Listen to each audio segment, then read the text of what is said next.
fihin anfusakum temwelyazamanyiza mu myezi gino kitegeeza togeza kubeera ng'ofiirwa n'obeera nga empeera ekuyiseeko mu myezi gino egy'emizizo, kubanga bw'onookola ekirungi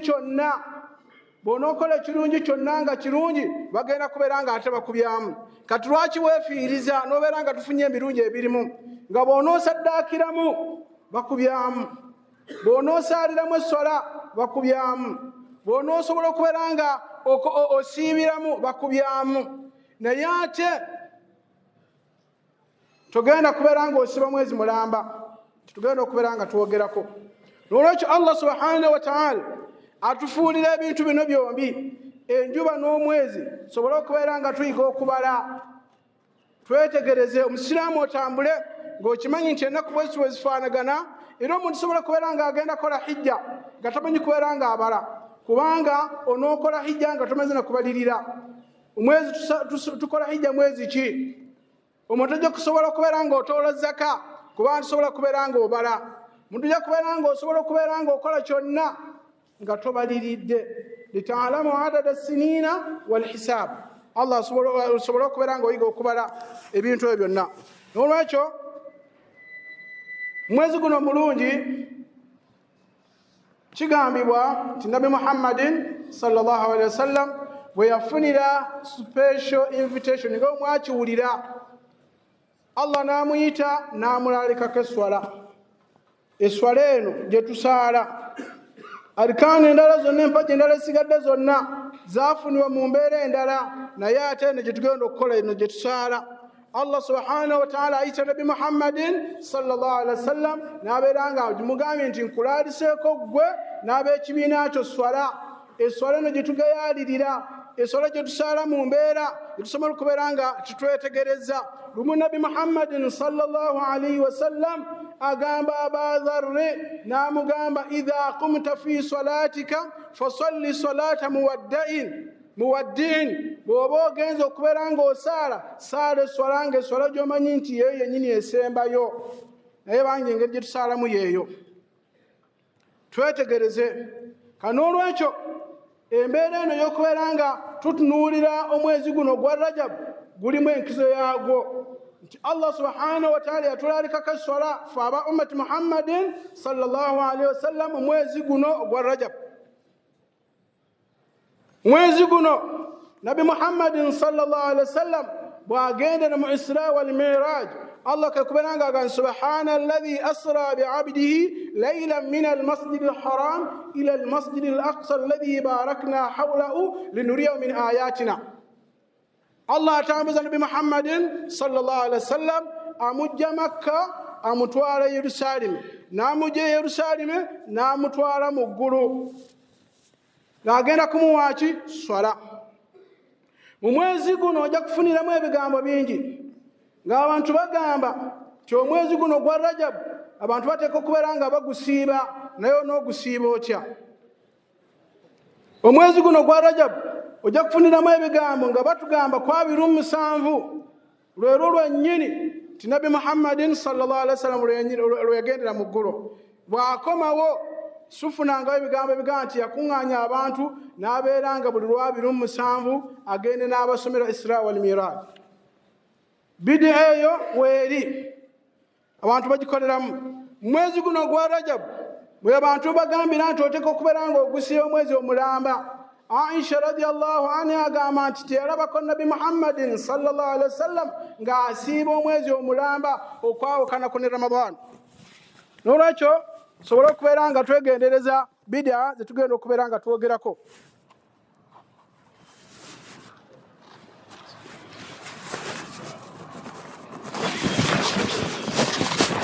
Abamanyi ne bagamba kyensonga ezivaako abantu okubeera nga babeera ne bidi'at nnyingiko. Njagala obeere nga weetegereza lwaki omuntu yandikoze bidi'a. Ensonga esooka aljahalu, omuntu kubeera nga tategeera, tamanyi lwaki akikola. Allah subhanahu wa ta'ala yatuwa omukisa n'agamba hal yastawi alladhina ya'lamuna walladhina la ya'lamun, bayinza okwenkanankana abamanyi n'abo batamanyi. Innama yatadhakkaru ulul albab, abasobola okubeera nga beetegereza bamanya ebyokukola beba abantu abalina amagezi. Tubuuze abantu, bw'oba ogenda okukola ekintu kyonna mu busiraamu beera nga obuuza obusiraamu bukyogerako butya, obusiraamu bwakikkiriza, kubanga omulyango weeguli.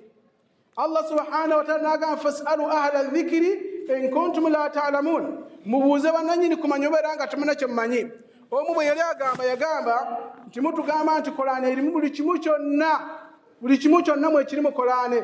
N'aleeta ekyokulaberako nga n'aleeta ekintu kye twandiyise challenge, achallenginga Qur'ani, n'agamba nti kaakati bwe muŋŋamba Qur'ani erimu buli kimu kyonna.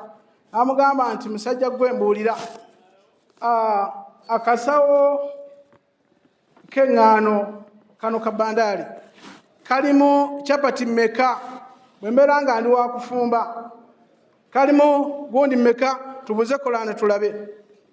N'amugamba nti Qur'ani egamba fas'alu ahla dhikri in kuntum la ta'lamun, mubuuze bannannyini kumanya mbeera nga simanyi kimumanyi. Bw'oba oyagala okubeera nga ofumba chapati omanye nti akabandaali kano kavaamu chapati bameka, genda obuuze omuntu oli afumba, ajja kubuulira nti kyekyo. Qur'ani takusindiseeyo. Fas'alu ahla dhikri in kuntum la ta'lamun. Kano olwekyo buli oyagala okukola ekintu kyonna mu busiraamu beera nga weebuuza, kubanga Aisha radiyallahu anha agamba nti Nabi Muhammadin sallallahu alaihi wasallam agamba nti man amila amalan laysa alayhi amruna fahuwa raddu, yenna akola ekintu kyonna nga tikiriko ndagirira yaffe kimuddizibwa, atagenda kubeera nga afunamu empeera. Oba okizudde mu busiraamu tekiriiyo. Kano olwekyo nawe singa oneenyigiriza n'osiiba omwezi gwonna ogwa Rajabu kibeera kikyamu nnyo. Singa oneenyigiriza n'ogamba nti kaŋŋende ntuule awantu basome ekitabo kya Isra wal Miraj okuva ku makya mpaka lwaggulo, onooba okoze kyakivve, onooba okoze bid'a. Kubanga tekibangayo nti Nabi Muhammadin sallallahu alaihi wasallam buli mwaka yakuŋŋaanyanga abantu ne babeera nga bagenda okusoma gundi Isra wal Miraj, tekiriiyo. Ekyo kyonna onooba ogudde mu nsobi ng'ate nga omulyango weeguli ogukukkiriza okubeera nga obuuza bannannyini kumanya nga tolina ky'omanyi mu busiraamu. Tokola kintu nga tokimanyi. Nabiyuna Muhammadin sallallahu alaihi wasallam n'agamba mu hadithi ya Umar n'agamba nti innamal a'malu binniyat, buli mulimu gwonna gukolebwa n'okubeera nga omuntu akoze eki? Amaliridde. Abanyina bagamba nti hadithi ezeebiri ya Aisha radiyallahu anha yali ayogerera ku bikolwa byonna by'onookola nga buli omu abitegeere. Bikolwa by'onookola, ebikolwa byonna beera nga weetegereza ekikolwa mu busiraamu. Ate ya hadithi ya Umar radiyallahu anhu etegeeza nti okumalira ebikolwa by'omunda kikyogenda okubeera ng'okola. Ffe kungulu tuyinza okulaba nga ekyo kyogenda ng'olikola ekyokulabirako tuze wano ffenna nga tuze mu kusaala. Ekikolwa ky'okusaala mu busiraamu Aisha radiyallahu anha tumugamba nti tukirabye, kubanga Nabi Muhammadin sallallahu alaihi wasallam yagamba sallu kama ra'aytumuni usalli, musaalenga mulaba nsaala. Ekikolwa ky'okusaala tubeera nga ffenna tugenda kusaala eswala. Naye ekikolwa eky'omunda mu hadithi ya Umar radiyallahu anhu egamba nti innamal a'malu binniyat, buli mulimu gwonna gukolebwa n'okubeera nga omuntu amaliridde. Omalidde kubeera nga okola ki? Ekikolwa eky'okujja wano tusaale ffenna tukirabyeko. Naye ate enniya y'okujja wano ojobeera ng'osaala, lwaki oze kubeera ng'osaala? Bangi balina ebigendererwa byabwe. Ngenzeeko wali ngenze kusaala kubanga baŋŋambye gundi asaalira wali. Ngenze kusaalako lwakuba mukwano gwange aze kubeera ng'asaalira wano. Ngenze kusaalako lwakubeera nti mbadde sina kyakukola. Enniya okujja wano oze lwaki? Okubeera ng'ojja okusaala. Yeeyo hadithi ya Umar radiyallahu anhu eyogerera ku kikolwa eky'omunda. Ekikolwa eky'okungulu tukirabye ti ffenna tuze kubeera nga tusaala eswala, naye embeera gye tusaaliramu tusadde mu mbeera ki? Tukole ffenna tusaala ng'omuntu bw'onoolaba omuntu asiiba tujja kulaba nga kungulu osiibye naye nga munda lwaki osiibye? Gw'ojja okubeera ng'okimanya engeri gy'osiibyemu. N'olwekyo lwaki omuntu ayingira mu bid'a? Aljahalu, ignorance. Takimanyi, wala takimanyi kyekintu ekibi nnyo. Buuza abaana nnyini kumanya singa oba nga tolina ky'omanyi. Ekyokubiri, mutabaatul hawa, muntu kwagala bwagazi kintu. Nze ekintu ekyo nkyagala nnyo newankubadde nga bakubuulidde naye n'osigala ng'okoze eki? Nze nkyagala bwagazi, hawa. Lwaki okyagala ng'ate nga n'obusiraamu tibwagala? Allah subhanahu wa ta'ala agamba agamba Daawud alayhi salam namugamba nti ya Daawud inna ja'alnaka khalifatan fil ardi fahkum bayna an-nasi bil haqqi wa la tattabi' al-hawa fayudhilluka an sabilillah. Allah agamba Daawud alayhi salam namugamba nti ya Daawud ufenno twakuteeka mu nsi ng'oli musigire. Inna ja'alnaka khalifatan fil ardi fahkum bayna an-nas tabula wakati w'abantu bil haqqi na mazima wala tattabi' al-hawa tewekubira. Twakubana twakubana gundi ono mwagala nnyo lwakubona ono mugagga lwakubona ono agamba ki tewekubira. Kanawe birozo senga banga byekubira al-hawa ogamba nti nze lwakubanze njagala nnyo mawulidi nze njagala nnyo okubeera nga nsobera mbeera mu Isra wal Miraji nze njagala naye nga bakubuulidde amazima naye obeera nga togagoberedde ensonga eyo ereetera omuntu okubeera nga ayingira mu bidia. Ate nga bidia kintu kibi nnyo obuzuuki mu Busiraamu tekyagalibwa. Ensonga yaffe eyokusatu agamba nti abamanyi bagamba nti omuntu okubeera nga mutabatul aba wal ulama. Nze bwe nazaalibwa nasanga taata wange ne taata omulala ne jjajja ng'ekintu kino bakikola. N'ogoberera taata kye yakolanga gundi twandibadde ebintu bino tubivaako nedda gw'osinga gundi okubeera ng'ategeera ekintu kino. Wal ulama n'ogoberera abamanyi buli omu alina seeka we.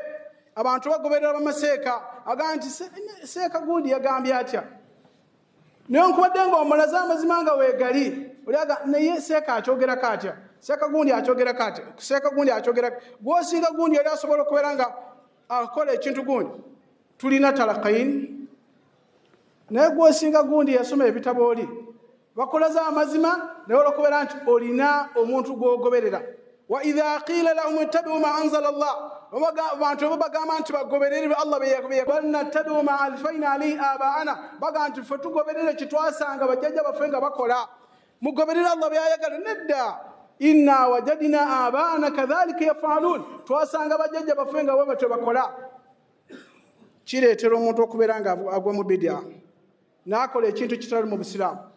Kugoberera bakitaffe na kugoberera bamanyi baffe ogamba nti nze nina seeka wange seeka agamba ki ennaku zino buli omu alina seeka mumumanyi naye seeka yakyogeddeko atya seeka yakyogeddeko bulungi zimugoberedde.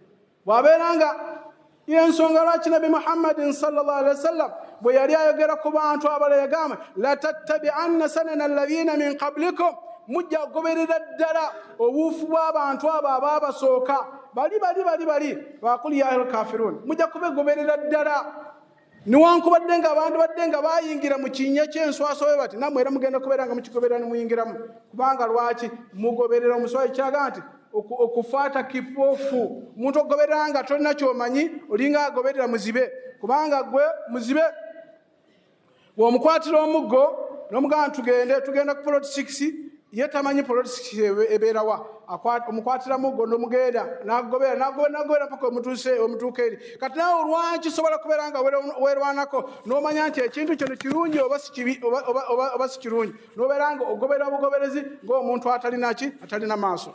Wa idha qila lahum ittabi'u ma anzala Allah bagamba nti mugoberere ekyo Allah byeyassa bagamba nti qaalu bal nattabi'u ma alfayna alayhi aba'ana tugoberere Allah byakola bakitaffe twasanga nga bakola. Ensonga eyokuna katimul ilm abamanyi bakweka irimu olw'okubeera nti balina ebyenfuna byabwe. Twefaananyizako n'abantu abalala amazima bagamanyi naye ate batya okuswala.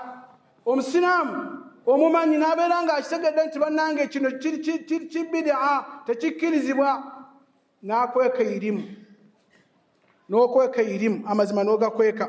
Nabi Muhammadin sallallahu alaihi wasallam agamba nti man katama ilman yenna akweka okumanya ne bamubuuza ekigambo n'agamba sikimanyi naye nga ate akimanyi ekintu ekyo kyogerako otya n'abeera ng'akikwese Allah agenda kubeera ng'akusiba n'enjegere z'omu muliro we yakweka okumanya.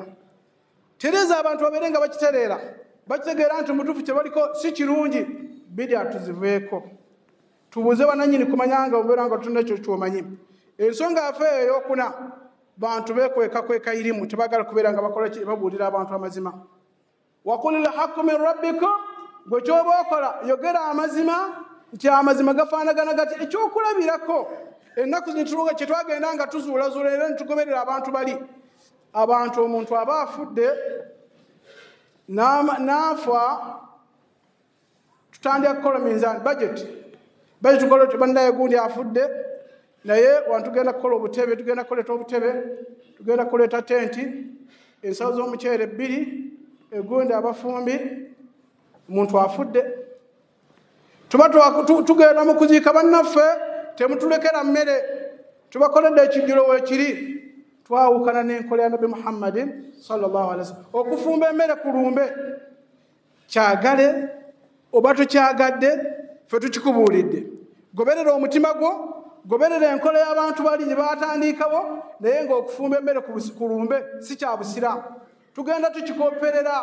waqulil haqqu min rabbikum yogera amazima okuva Allah subhanahu wa ta'ala faman shaa falyu'min ayagala akkirize waman shaa falyakfur ayagala ajeeme naye Allah agati inna a'tadna lidh-dhalimina naran nefe twateekateekera abalyazaamaanyi abajoozi twabateekateekera omuliro weteeketeeke muntu agenda okuvaawo nti bannaye tumaze okuziika naye tulina amabanja gavaawa twafunye ensawo 2 twazijje wagundi naye ate amabugo tegaweze ono mpulirako ono abagisu bange balina amagumba ate sente zonna zitwakuŋŋaanyiza twaziwaddeyo g'amagumba ogenda okulaba nga omuntu afiiriddwa asigadde n'obuzibu amabanja agalina buli kimu kyonna alina stress ate okwongera ne ku muntu akoze ekyo omuntu afudde abadde ababeererawo omuntu n'abeera nga afudde naye ate ffe kye tuliko tubeera nga tukoze ekintu kirala nnyo nabiyina Muhammadin sallallahu alaihi wasallam Jafar bw'amala okufa yagamba atya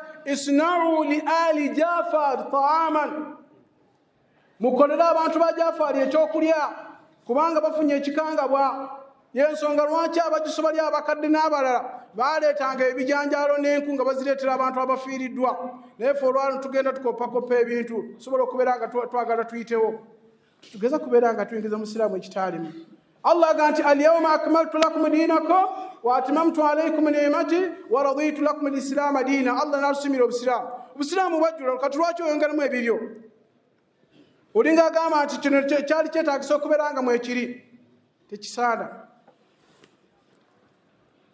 ensonga yaffe ey'okutaano abantu ekibayingiza mu bidia ki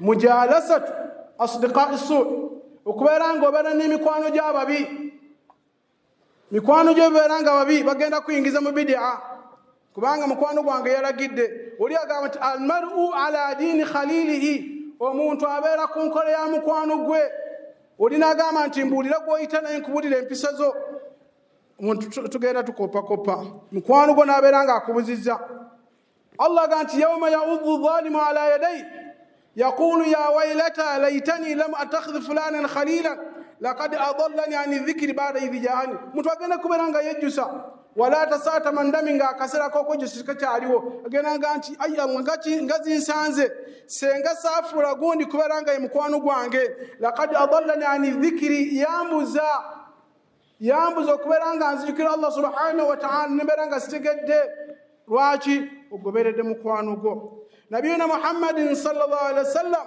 aganti mathalu jalusi salih wasu nti akabonero k'omuntu okubeera nga atuula n'emukwano gw'omulungi n'omuntu omubi aganti omuntu omulungi gw'otudde naye kifaanaganako ng'omuntu atunda kalifuwa perfume Nabi sallallahu alaihi wasallam n'agamba omuntu ono atunda kalifuwa imma ayinza okubeera nga akuguzaako oba okubeera nga omufunamu olusu olulungi oba n'akuwaako n'agamba nti gundi omuwarabu atera okubeera wano n'abeera nga abeera n'obukalifuwa obwowo n'akuteekako kuno mukwano gwo ogenda okuvaawo nga naawe oli kuwunya kalifuwa naye ate n'agamba senga obeera n'omukwano gwo nga mukyamu Nabi sallallahu alaihi wasallam yamugeraganya n'omuvubi omuvubi ayokya amagaali akola ki agamba nti oyo imma an yahrika thiyabaka ayinza okwokya engoye zo abaana bano ababulijjo ndowooza abavubuka bayinza okubeera nga tebamanyi bugaali buli bwe twavuganga obukadde okuleka zino sports bwali bumenyekanga wano wakati wano kati otwatwalanga ewabookya nobeera nga balina engeri gye bookyamu obugaali buli aganja afanagana kono omuntu oyo kati omuntu oyo wa aima izo ko chengoyezo oba noberanga omfunamo oluso olubi ye mukwano gwo kati n'olwekyo mukwano gwo yandi kusula mu kuberanga okola bid'a mu mbeera emu oba endala banna ebya bid'a tubiveeko edduwa gye tusaba ekyokulabirako nga tusaalira abafu ne tusaalira era edduwa gye tusoma mu takibira ey'okusatu yeyo yennyini ey'abafu ate otumala okusaalira ate ne tudda ku mabbira tutandika okubeera nga atusaba edduwa ng'ate byebigambo byennyini biri bye tusabye nga tuli mu takibira ey'okusatu kati lwaki tukikola tugoberera lwakuba seeka waffe akoze bw'ati lwakuba gundi akoze bw'ati tugwa mu nsobi bid'aati tuziveemu twetegereze nnyo buli kyoyagala okubeera ng'okola buuza nandikoze nte mu busiraamu akasembayo mu nsonga zino olw'obudde agamba arrayu muntu kubeera ng'obeerako n'endowooza mu busiraamu noga nti nze bwenti nga bwendaba kintu kino nga bwendaba kyandibadde bwekiti bwenti bwendaba Ali radiyallahu anhu agamba abantu n'agamba nti senga eddiini eno yali mu kubeera nga buli omu alinganga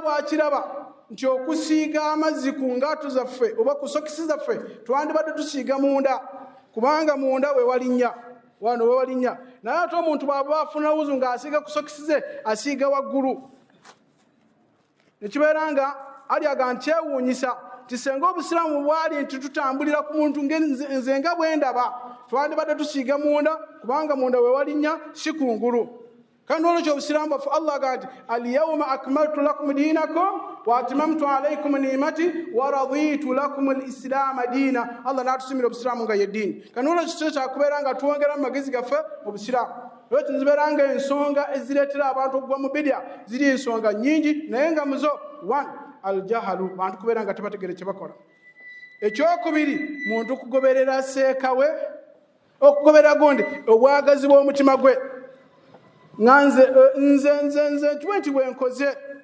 bwenti bwenkoze omutima gwe bwegutyo oguŋŋamba ekyokusatu kugoberera bataata baffe oba ne bamaseeka baffe ekyokuna kukweka irimu nibagamba nti oba kino kiri kino gamba nti nedda ekino bwe kifaanagana gwe n'obeera ng'okola okwesa irimu ekyokutaano kutuula n'emikwano gyo nga babi ekyomukaaga kugamba nti nze nga bwendaba mu mbeera eno barakallahu li wa lakum min al-Qur'anil azim ونفعني وإياكم بالآيات وذكر الحكيم أقول ما تسمعون أستغفر الله لي ولكم واستغفر الله هو الغفور الرحيم بسم الله الرحمن الرحيم الحمد لله والصلاة والسلام على رسول الله صلى الله عليه وسلم وبعد tunamshukuru Mwenyezi Mungu Subhanahu wa Ta'ala aliyetujalia tukaja siku hii ya Ijumaa ambayo tumeangazia mambo mengi hasa yanayotendeka katika mwezi wa Rajab na tukadokeza juu ya uzushi katika Uislamu. Allah Subhanahu wa Ta'ala katuambia kwamba mwezi huu wa Rajab ni miongoni mwa miezi mitakatifu, miezi inayojulikana mbele ya Allah, miezi 12. Allah akatoa miezi 4 mitakatifu, halafu akasema tusijidhulumu nafsi zetu ndani ya miezi hiyo 4 mitakatifu. Wanazuoni na wanaulama wakasema kwamba kujidhulumu ni kupi? Kwamba wewe ukiwa unafanya kosa usifanye kosa katika miezi mitakatifu, kwa sababu Allah katika madhambi ambayo ameifanya katika mwezi huu wa Rajab na miezi mingine mitakatifu, Allah atafanya hiyo maradufu nyingi sana. Tusizini, tusiibe, tusisengenye, tusifanye kila jambo ambalo naloliona kwamba ni haramu silifanye. Allah Subhanahu wa Ta'ala kamwambia Muhammad sallallahu alaihi wasallam katika hadithi al-Qudsi akasema innal halala bayyin wal harama bayyin, haramu inaeleweka na halali inaeleweka. Kwa hivyo binadamu lazima ajichunge asijidhulumu nafsi yake katika mwezi huu wa Rajab. Alafu wanazuoni wakasema kwamba kujidhulumu nafsi yako ndio kutotenda yale ambayo unafaa uyatende katika mwezi wa Rajab. Katika mambo mazuri, sala usali, funga, toa sadaka, fanya kila jambo zuri sana, lolote lile ambalo unalofaa kulifanya lifanye katika mwezi wa Rajab ambao ni mwezi mtakatifu. lazima tufanye maandalizi. Na tumechukua tahadhari tukasema kwamba Waislamu wengi wanajiingiza katika mambo ambayo sio ya Kiislamu, wanazua. Kuna ndugu zetu ambao walizua na sisi tunafuata. Na ndio maana wanazuona wakaja na sababu hizi zinazompelekea binadamu kujiingiza katika mambo ya uzushi. Wakasema kwamba ni lipi la kwanza? Kutojua, aljahl, kutojua. Na katika kutojua Waislamu tunawahimiza kwamba Allah Subhanahu wa Ta'ala katuambia iqra, tusome. Lakini sisi wengi wetu hatutaki kusoma. Unakuja kusali, unasali kama kawaida, kana kwamba ndio tabia yako ya kusali. Hujui nini unachokisali. Kwamba mimi nimezoea, ni kama ni mazoefu yako kwamba mimi huwa nasali. Na unasali sala ipi? Mimi kawaida yangu ninasali. It's my habit that I normally come and pray. It's my habit. Not meaning that I'm praying because Allah Subhanahu wa Ta'ala has prescribed that one for me. Si nasali tu. Lakini zingatia kile ambacho unachokisali. Waislamu, tunapotaka kupata amani mbele ya Mwenyezi Mungu Subhanahu wa Ta'ala na kupata pepo yake, lazima tujiingize katika mambo ya kusoma. Waislamu wengi, chukua mfano kwamba tutakapomaliza kusali, Waislamu watakimbia kana kwamba wamefukuzwa ndani ya msikiti. Na ile hali tunafaa tumkumbuke Allah Subhanahu wa Ta'ala. Tunapomaliza kusali, basi kumbuka Allah Subhanahu wa Ta'ala. Sema astaghfirullah. Kaa utulie, kaa kitako. Umlinganie Allah Subhanahu wa Ta'ala. Umulilie Allah Subhanahu wa Ta'ala. Na sisi tunasema kwamba ikiwa hutasoma, tutakupata wapi? Njoo hapa ndipo utakapoanza kusoma. Tukwambia kwamba jambo hili ni bid'a, jambo hili ni zuri tulifanye. Lakini wengi wetu tunakimbia mbio kana kwamba tumetoka kwenye mtego. Mshale ambao unatoka kwenye mtego unaenda mbio. Hapa hukukaa kwenye miba kwamba unadungwa na miba utoke haraka. La, tulia, fanye dhikri. Jambo la kwanza ndio hilo. Wanazuoni wakasema kwamba ni ujinga. Watu hawajui wanachokifanya, wanajiingiza kwenye bid'a kwa sababu hawajui. Na kutojua kwako huko, Allah katuhimiza katika aya ya kwanza, sura ya kwanza, iqra, soma. Iqra bismi rabbika alladhi khalaq. Ndio aya ya kwanza, ndio sura ya kwanza kuteremka kwa Muhammad sallallahu alaihi wasallam. Kwa nini hutaki kusoma? Nenda ukasome. Jambo la pili, wanazuoni wakasema ndio mtu kufuata matamanio ya nafsi yake. Mimi vile ninavyoona natamani hiki sikipendi. Mtu anajiingiza kwenye bid'a kwa sababu ya tamaa zake, matamanio anayo. Allah Subhanahu wa Ta'ala kamwambia Daud alayhi salam kwamba sisi tumekufanya wewe kuwa ni khalifa, mwakilishi katika dunia hii, hukumu baina ya watu kwa uadilifu na haki.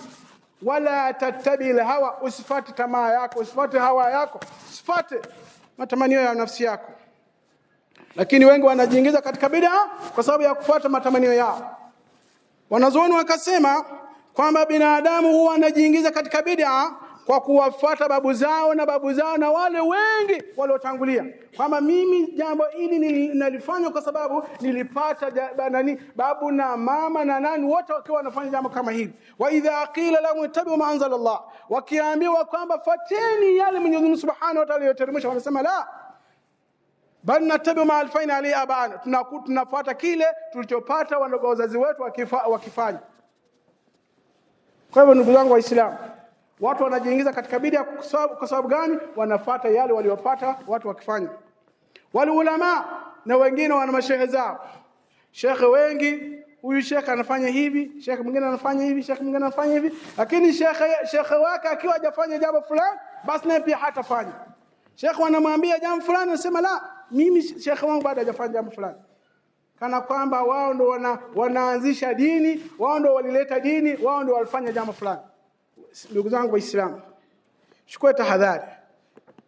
Unapokuwa hujui chochote, wanazuoni wapo, walimu wapo, maulama wapo, waulize kwamba mimi sijui kutawadhi, wakuelekeze. Mimi sijui kusoma suratul Fatiha, wakueleze. Mimi sijui jambo hili, wakueleze. Je, Sheikh, mimi kuishi na mwanamke ambaye bado sijatimiza ndoa vizuri ni haramu ama ni ukweli ama ni si haramu? Mtu anauliza jambo kama hilo, na wewe mwenyewe nafsi yako inakwambia kwamba jambo hilo ni baya. Jambo la tatu, watu wanaficha elimu. Wanazuoni wanaulizwa kwamba jambo hili ni nzuri katika Uislamu, anasema la, mimi silijui na ila hali anajua. Na ndio maana Muhammad sallallahu alaihi wasallam anasema kwamba yeyote yule ambaye ataficha elimu bila kumwambia mtu kinagaubaga kiukweli kwamba jambo hili ni baya, hili ni nzuri, Allah subhanahu wa ta'ala atakufunga na minyororo siku ya kiyama katika moto. Ndio maana Allah akasema wa qulil haqqu min rabbikum, sema kwamba ukweli unatoka kwa Mwenyezi Mungu Subhanahu wa Ta'ala. Faman shaa falyu'min, yeyote yule anayetaka kuamini amini, wa man shaa falyakfur, na yeyote yule ambaye atakataa akataa. Lakini baada ya wewe kumwambia adawa tabligh, fikisha taarifa, wama ala rasul ila albalaghul mubin, mjumbe hana chochote ila tu kufikisha taarifa. Na ndio maana sisi tuchukua nafasi hii tuwaelezee kwamba jambo hili ni nzuri, hili ni baya. Tusilijua nasi pia tutauliza wengine, kwa sababu dini hii ni kusoma. Jambo la tano, Waislamu wanajiingiza katika bid'a. Wanazuoni vile walivyotoa maneno yao wakasema ni mtu kukaa na rafiki yake. Rafiki yako mbaya atakuongoza pabaya, rafiki mzuri atakuongoza pazuri. Ndio maana siku ya kiyama mtu ataanza kujutia, na sisi katika Kiswahili tunasema kwamba majuto ni mjukuu huja baadaye. Utaanza kujutia, laiti ningejua, lakini jambo tayari limeshapita. Na sisi tunasema kwamba maziwa yakimwaika hayazoleki, limepita. Kwa hivyo utakachokifanya ndio kuleta istighfar. Kuleta istighfar. Mkana rafiki yako mbaya atakuambukiza ubaya wake, kana rafiki yako mzuri atakuambukiza vizuri. Kwa hivyo tuwe na marafiki wazuri ambao wanatuongoza katika mema. Na la mwisho, kuwa na fikra zako mimi kwamba mimi hivi ndivyo ninavyoona. Na ndio maana Ali radhiallahu anhu akatuambia kwamba ingekuwa dini hii inachukuliwa kwa rai ya mtu, kupaka kwenye soksi tungepaka chini kwenye chini ya nyayo, mpata chini pale, lakini tupaka juu, tupisha maji juu, maanisha kwamba Uislamu huu si wa kwetu. Allah kauteremsha akasema kwamba al-yawma akmaltu lakum dinakum, Allah katutumizia dini na hakuna haja ya kuongeza katika Uislamu. Kwa hivyo ndugu zangu Waislamu, ni sababu nyingi ambazo zinawaletea watu kuingia katika mambo ya uzushi. Miongoni mwa hizo ndizo ulizosikia. Kwa hivyo chukua tahadhari. Kuna watu ambao watafunga mwezi huu wa Rajab, ambao walianza kufunga mwezi mzima, lakini katika Uislamu hakuna kufunga mwezi wa Ramadhani wa Rajab wote. Na ndio maana Aisha radhiallahu anha mama yetu akasema hakumuona Nabii Muhammad sallallahu alaihi wasallam akifunga mwezi wa Rajab kamili, na hakumuona akifunga mwezi wote, akitimiza mwezi wote mpaka isipokuwa Ramadhani. Na watu taona kwamba tutakusanyika siku ya 27 kwamba tumeenda kusikiliza Isra wal Miraj. Hakuna, haya mambo hayapo. Utakuta wengine wamefunga kwamba tumefunga siku ya Isra wal Miraj. Hakuna. Fungeni siku ya Alhamisi na siku ya Jumatatu. Fungeni siku zile nyeupe 13, 14, 15. Hapo ndo utakapopata sunna ya Nabii Muhammad sallallahu alaihi wasallam. Kwa sababu ya muda hataongeza kuzidi hapo inshallah. Ala wa sallallahu rasulul karim. حيث قال محمد صلى الله عليه وسلم من صلى علي واحدة صلى الله عليه بعشرة. اللهم صل على محمد وعلى ال محمد كما صليت على ابراهيم وعلى ال ابراهيم انك حميد مجيد. وبارك على محمد وعلى ال محمد كما باركت على ابراهيم وعلى ال ابراهيم انك حميد مجيد. اللهم عن اربعه الخلفاء الائمه الحنفاء ابي بكر وعمر وعثمان وعلي، وعن السته الباقين من العشره المبشرين بالجنه. اللهم اعز الاسلام والمسلمين، اللهم اعز الاسلام والمسلمين واذل الشرك والمشركين ودمر اعداءك اعداء الدين يا رب العالمين. اللهم ارنا الحق حقا وارزقنا اتباعه، وارنا الباطل باطلا وارزقنا اجتنابه. اللهم اهدنا واهد بنا واهدنا سميعا، اللهم اهدنا واهد بنا واهدنا سميعا برحمتك يا ارحم الراحمين. اللهم طهر قلوبنا من النفاق، واعمالنا من الرياء، وابصارنا من الخيانه، والسنتنا من الكذب، واموالنا من الربا يا رب العالمين. اللهم بارك لنا في حياتنا، بارك لنا في اموالنا، بارك لنا في ذريتنا، وبارك لنا في كل ما اعطيتنا يا رب العالمين. ربنا آتنا في الدنيا حسنه وفي الاخره حسنه وقنا عذاب النار. والحمد لله رب العالمين. واتل ما اوحي اليكم من الكتاب ويقم الصلاه ان الصلاه تنهى عن الفحشاء والمنكر ولذكر الله اكبر والله يعلم ما تصنعون.